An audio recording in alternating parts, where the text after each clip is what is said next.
respected Pro Vice Chancellor Ma'am, principals of various colleges, officers of the university, and dear students. इन लोगों ने आप सबको इतना कुछ बता दिया कि मेरे बताने के लिए कुछ बचा ही नहीं। How many of you want to be successful in your life? How many of you? Please raise your hands. Those who want to be successful in their life, please raise your hands. जो जीवन में सफलता चाहते हैं वो अपने हाथ उठाएं। अब ये भी सोच सोच के उठा रहे हैं। और जो सफलता के साथ अपने जीवन को सार्थक बनाना चाहते हैं वो लोग भी अपने अपने हाथ उठाएं।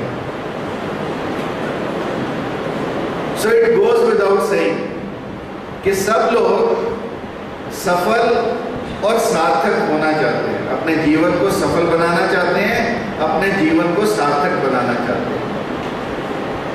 तो इसके करने की जो फार्मेसी के लोग हैं, कोई दवाई बता सकते हैं? कोई ऐसा कैप्सूल मेरे को बता सकते हैं? क्योंकि अभी मैंने सुना कि फार्मासिस्ट का काम है ये दवाई के बारे में प्रॉपरली बताना। तो कोई ऐसी दवा जो आपके मन में आती हो, जो हमारे जीवन को सफल बना दे और सार्थक बना दे? Any one of you? नहीं तो फिर मैं एक प्रश्न पूछता हूं, जो प्रश्न मेरे से भी पूछा गया था when I was a student like you. प्रश्न ये था, it is a simple question of mathematics, कि एक आदमी मरने लगा,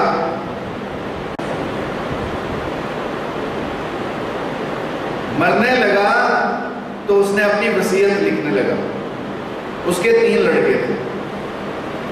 तो पहले बड़ा लड़का उसे मिला, उसने उसे कहा कि आधी जायदाद मेरी मैं तेरे नाम लिखूं।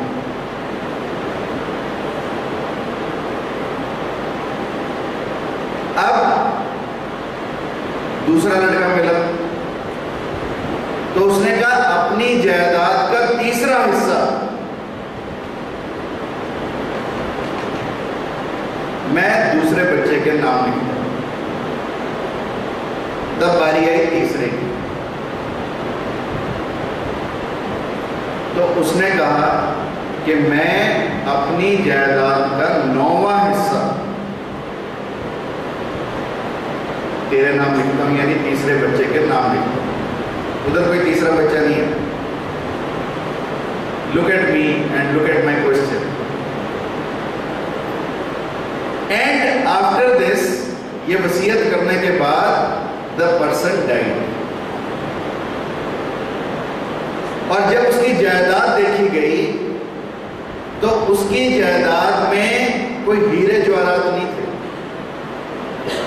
उसकी जायदाद में 17 ऊंट थे, 17 कैमल्स। अब उन बच्चों को ये 17 कैमल्स डिवाइड करते थे। अब आप लोग बताओ कि किस किस के हिस्से कितने कितने कैमल्स हैं? ये प्रश्न है मेरा तुम्हारे से। 17 लोग 17 ऊंटों को आपस में तीनों भाई बांट नहीं पाए, तो उनके पिता का एक दोस्त आया, उसके पास 1 ऊंट था। उसने कहा कि मेरे जीवन की कमाई तो केवल ये 1 ऊंट है, अब मैं इसमें तुम्हें मिला देता हूँ, 17 में 1 मिला देता हूँ, 18। और 18 के बाद उन्होंने उनको बांट लिया, as he rightly put it, कि 1 के हिस्से 9 आए, 1 के हिस्से 6 आए, 1 के हिस्से 2 आए, टोटल 17 हुए, पर फिर भी 1 बच गया। तो जिस आदमी ने, गरीब आदमी ने, उसके पिता के गरीब दोस्त ने जो उसमें ऊंट मिलाया था, वो उसको उसे वापस मिल गया। ये कैसे हुआ? This is called law of abundance.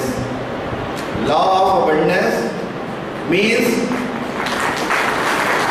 कि जब हम किसी को कुछ देते हैं तो परमात्मा हमारा हिसाब किताब स्वयं से बढ़ा देता है। यानी that if we want to be successful in our life, the first tablet for it is, the first capsule for it is that we must learn the art of giving. Like in the same story, the person who was very poor and who had only one property, that was one camel, he was willing to sacrifice it for the sake of the children of his friend. अपने दोस्त के बच्चों के लिए वो व्यक्ति अपनी पूरी पूंजी देने के लिए तैयार हुआ ताकि वो बच्चे आपस में झगड़ा ना करें। और परमात्मा ने उसे वापस क्या दिया? परमात्मा ने उसे वापस एक तो अपने दोस्त के तीनों बच्चे दिए, क्योंकि उनमें कोई लड़ाई झगड़ा नहीं हुआ और वो उसे पिता के बराबर मानने लगे, प्लस परमात्मा ने जो उसकी पूरी पूंजी थी वो ज्यों की त्यों रखी, यानी कोई लॉस नहीं हुआ उसे।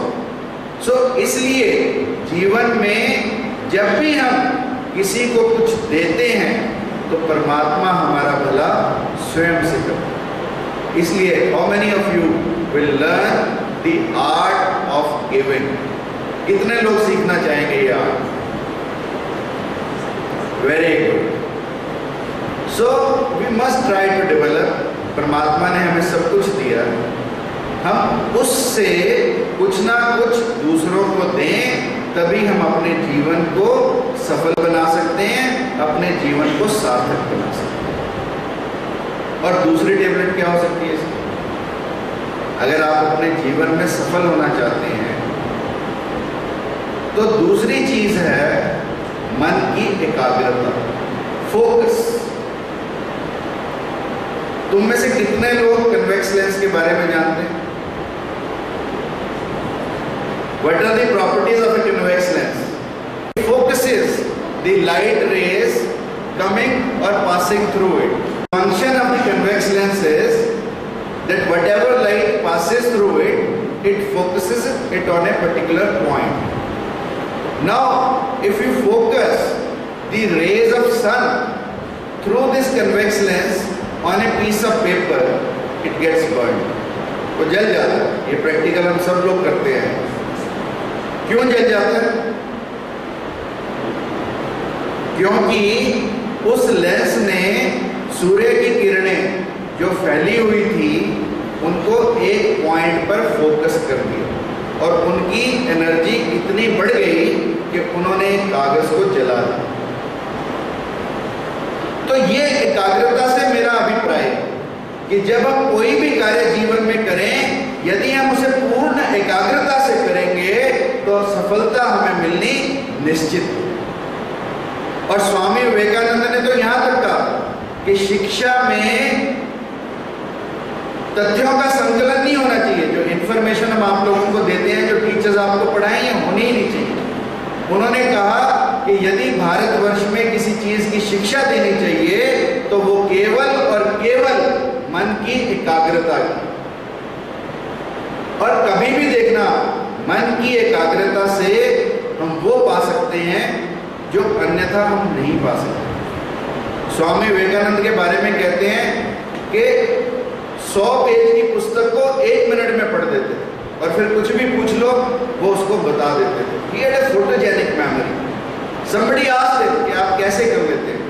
तो उन्होंने कहा कि मन की एकाग्रता से ये सब संभव है। दूसरी चीज जो लाइफ में हमारी बड़ी इंपॉर्टेंट है वो मन की एकाग्रता।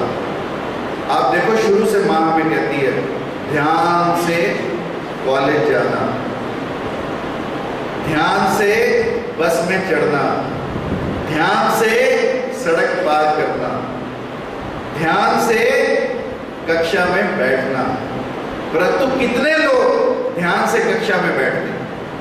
फिजिकली तो सब लोग बैठे, कितने लोग होश पूर्वक या ध्यान पूर्वक इस हॉल में बैठे हैं, दैट इज वेरी इंपॉर्टेंट। अन्यथा जो लोग ध्यान से बैठे वो तो मुझे पूर्ण रूप से मेरी हर बात को सुन रहे हैं, और जो लोग ध्यान से नहीं बैठे वो लोग केवल मेरी आवाज को सुन रहे हैं, केवल ध्वनि मात्र को सुन रहे हैं। उनके लिए मेरे शब्द नहीं। गुरु नानक देव जी के बारे में कहते हैं कि एक मौलवी ने कहा उन्हें कि तुम सब कुछ कहते हो कि परमात्मा एक है, तो तुम क्या मेरे साथ मेरी मस्जिद में चलकर नमाज अदा करोगे? तो गुरु नानक देव ने कहा कि हाँ, क्यों नहीं, पर मेरी एक शर्त है कि यदि तू भी नमाज अदा करेगा तो मैं नमाज अदा करूंगा। दोनों लोग मस्जिद में गए। मौलवी ने नमाज पढ़नी शुरू की, उल्टा सीधा होना शुरू हुआ, परंतु गुरु नानक देव हिले नहीं। जब नमाज अदा हो गई, खत्म हो गई, तो मौलवी ने कहा, गुरु नानक देव आप अपनी शर्त हार गए। आपने कहा था कि तुम्हारे साथ चलूंगा, मस्जिद में नमाज अदा करूंगा, और आगे भी शर्त थी कि यदि नमाज अदा नहीं की तो तुम मुसलमान धर्म को अपनाओगे। अब क्योंकि तुमने नमाज अदा नहीं की, इसलिए तुम मुस्लिम धर्म को अपनाओ। तो गुरु नानक देव ने कहा कि तूने तो शर्तें बता दी, पर मैंने भी एक शर्त कही थी कि मैं नमाज अदा करूंगा जरूर, यदि तू नमाज अदा करेगा। तो मौलवी ने कहा मैंने तो नमाज ही अदा की। तो गुरु नानक देव ने कहा झूठ, तू सिर्फ आसन करता रहा, अपने शरीर को ऊपर नीचे करता रहा, जबकि तेरा मन तो लाहौर की मंडी में घोड़े बेच रहा था। यानी गुरु नानक देव को यह पता लग रहा था कि ये मन की एकाग्रता से पूजा ही नहीं कर, मन की एकाग्रता से इबादत ही नहीं कर। तो यदि हम मन की एकाग्रता से कोई कार्य नहीं करते हैं तो वो कार्य अधूरा रह जाता है। इसलिए यदि हम जीवन में सफल का मतलब पूर्णता, यदि हम सफल होना चाहते हैं तो अपने जीवन में मन को एकाग्र करना नितांत आवश्यक है। यदि हम अपने मन को एकाग्र नहीं कर पाते, मन इधर से इधर डोलता है। अब किसी का मन खाने में होगा क्योंकि खाने का समय हो गया, किसी का मन घर जाने में होगा क्योंकि बस का समय हो गया, तो ये मन डोलता रहेगा। परंतु यदि हम मन को एकाग्र करके किसी चीज पर पूर्ण रूप से एकाग्र कर देंगे तो सफलता हमारे कदम चूमेगी। ये है मन की एकाग्रता का लाभ।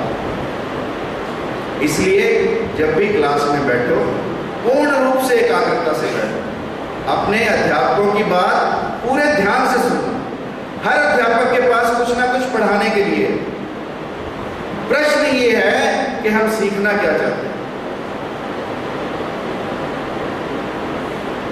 हम अक्सर विद्यार्थी जीवन में अपने अध्यापकों का मजाक उड़ाते हैं, अक्सर, जबकि अध्यापक के लिए जितना हमारे अंदर श्रद्धा और समर्पण भाव होगा उतना हम उससे सीख पाएंगे। यदि अध्यापक के लिए हमारे मन में श्रद्धा या समर्पण नहीं है तो हम जीवन में कभी सफलता अर्जित नहीं कर सकते। हर अध्यापक के पास कुछ ना कुछ। प्रश्न ये है कि आप सीखना क्या चाहते हैं, और यदि आप सीखना चाहते हैं तो प्रत्येक व्यक्ति से कुछ ना कुछ हम सीख सकते हैं। इसी तरह जब मैं कहीं बोल रहा था तो मुझे किसी बच्चे ने प्रश्न किया कि सर आप कहते हो सबसे कुछ ना कुछ सीख सकते हैं, क्या गधे से भी कुछ सीख सकते हैं? मैंने कहा गधे से बहुत कुछ सीख सकते हैं। उसने कहा क्या? तो मैंने कहा कि तुमने गाय भैंस को खूंटी पे बंधा देखा? उसने कहा हाँ सर देखा। मैंने कहा कभी गधे को खूंटी से बंधे देखा? तो वो फिर इधर उधर देखने लगा या सिर्फ नीचे करने लगा। तुम लोगों ने देखा कभी गधे को खूंटी से बंधे? गधा तो देखा है ना। तो गधे की कोई खूंटी नहीं होती, और कुम्हार आप जब जब भी देखना कुम्हार के पास होता ना गधा या धोबी के पास होता, 2 गधे रखता है, एक नहीं रखता। और रात को दिन भर तो उनसे काम लेता है और रात को दोनों की टांग आपस में बांध देता है और फिर कुम्हार बड़े आराम से सोता। मालूम क्यों ऐसा? क्यों ऐसा? एनीबडी? क्योंकि कुम्हार को गधे की साइकोलॉजी पता है, गधे की मानसिकता पता है। उसे ये मालूम है कि तूने अपने घर के बाहर दोनों गधे टांग बांध के छोड़ दिए, यदि एक गधा उसे बाईं तरफ ले जाएगा तो दूसरा गधा उसे उतना ही दाईं तरफ ले आएगा और सुबह दोनों गधे वहीं के वहीं मिलेंगे। यानी दोनों के अंदर ईर्ष्या इतनी है कि ना वो उसे कहीं जाने देता है ना वो उसे कहीं जाने देता है, जिससे दोनों एक ही स्थान पर खड़े रह जाते हैं। तो गधे से हम क्या सीख सकते हैं? ईर्ष्या मत करो। क्या सीखते हैं हम? ये प्रश्न एक बार कभी अकबर और बीरबल के बीच में भी हुआ था। अकबर ने बीरबल से पूछा कि देख मेरी हथेली पर बाल क्यों नहीं है? तो बीरबल ने कहा महाराज आप सारा दिन तो देते रहते हैं, बाल होंगे कहां से? तो अकबर ने कहा कि मेरी तो ठीक है, मैं तेरे को देता रहता हूं सारा दिन, तो बाल ये तेरी हथेली पर बाल क्यों नहीं है? तो बीरबल ने कहा कि महाराज आप देते रहते हैं, मैं लेता रहता हूं, इसलिए मेरी हथेली पर भी बाल नहीं है। अकबर को बहुत सियाना, बहुत इंटेलिजेंट था तुम्हारी तरह। अकबर ने कहा कि चल तेरी मेरी बात तो ठीक है, पर ये जो सारे हॉल में लोग बैठे हैं इनकी हथेली पर बाल क्यों नहीं? तो बीरबल ने कहा अकबर यदि नैला था तो बीरबल दैला था। तो बीरबल ने कहा महाराज आप देते हैं, मैं लेता हूं और ये सब बैठे ईर्ष्या से जलते हैं, इसलिए इनकी हथेली पर बाल नहीं है। और यदि तुम भी चाहते हो तुम्हारी हथेली पर बाल ना हो तो जोर से तालियां हो जाओ। जब किसी की बात अच्छी लगे तो we must learn to appreciate, and if we will appreciate that means हमारी हथेली पे भी कभी बाल नहीं पैदा होगा। इसका फायदा है। So I am coming back to the point that we must need to have focus in life. And the third thing which I want to tell you is that you must have a strong desire in your life and a strong determination to do it. Now if I ask you, how many of you have a desire to become something? कितने लोगों में कुछ बनने की इच्छा है? तू तो बन गया यार। सब लोग कुछ ना कुछ बनना चाहते हैं, पर कितने लोगों के अंदर संकल्प लेने की शक्ति है कि जो हमारी इच्छाएं हैं हम उनको पूर्ण करेंगे? कितने लोग डिटरमिन्ड एफर्ट से उस डिजायर की तरफ काम कर सकते हैं?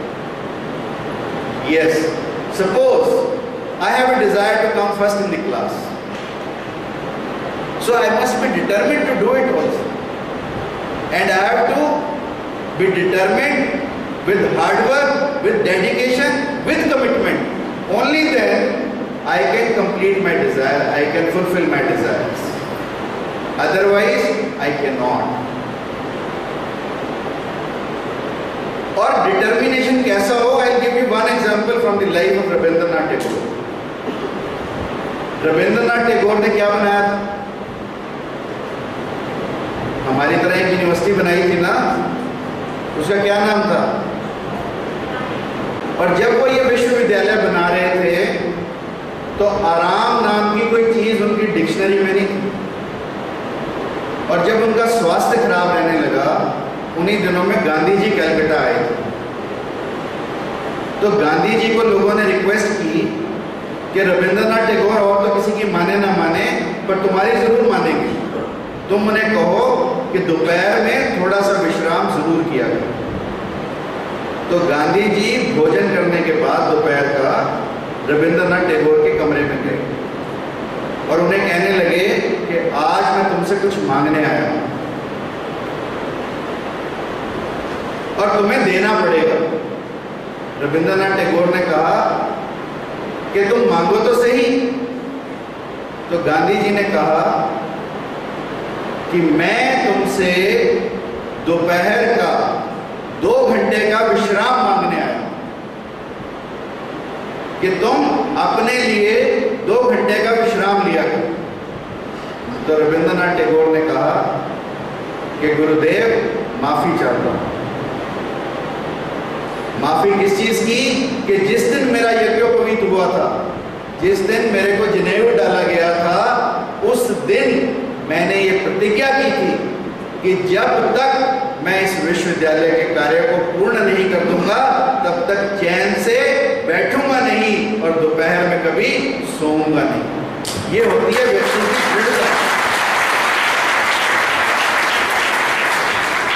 यदि इस दृढ़ता के साथ आप लोग संकल्प ले सकते हैं, तो जीवन में जो चाहोगे वो तुम्हें मिलेगा।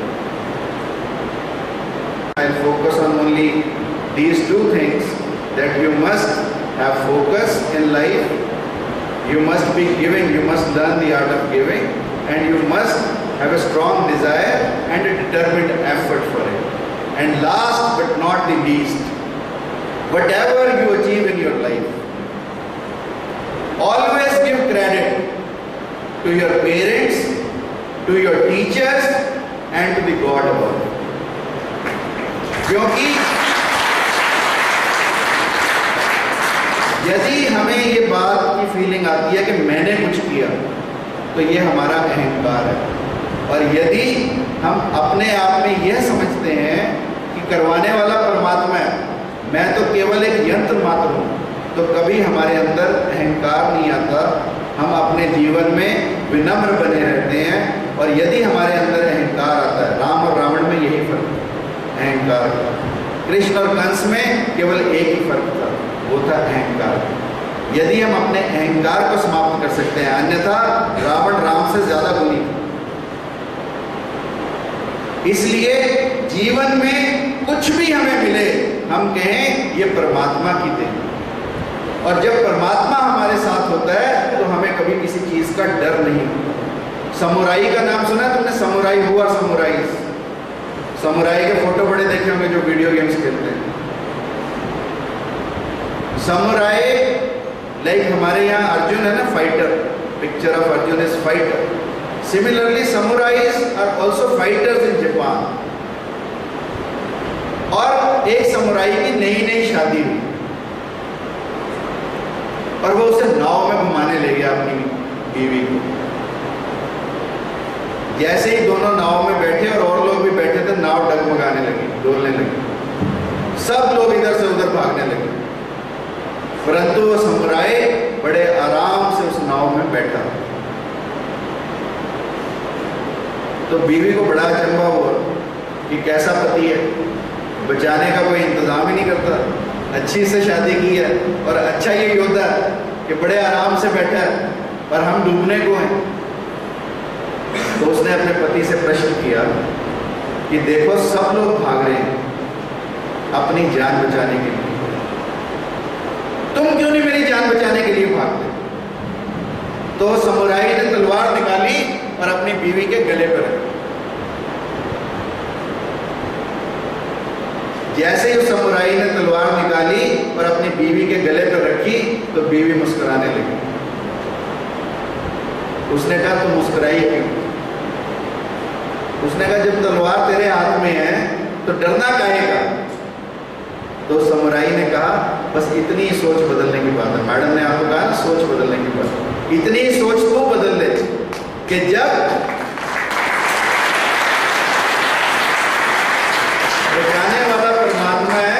तो डर का है। इसलिए कहा है कि डूबने का डर मुझे हो तो क्यों हो, डूबने का डर अगर मुझे हो तो क्यों हो, समुंदर तेरा, मैं तेरा, कश्ती तेरी और साहिल तेरा। Thank you very much.